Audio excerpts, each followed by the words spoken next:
Hi everyone, here we've got Honor 10X Lite, and let me share with you how to reset system settings on this device. So first of all, let's enter the settings. Here we have to scroll down to the very bottom and tap on system and updates. Now let's tap on the reset option, and on the very first position we've got reset all settings option. So let's enter, and here we've got the information that no data or documents will be deleted, so no worries. And the all settings, including the following, will be reset. So instead of the settings, it will also reset network settings, fingerprints, face recognition data, and lock screen password. So if you're ready, just tap on reset all settings. Let's confirm it with a pattern or a pin if you have one.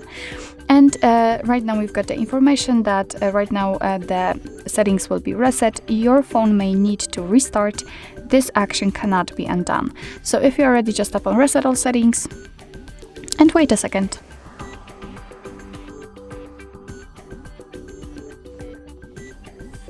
And as you can see, we just got back to the home page, and it looks like this device didn't need to restart itself.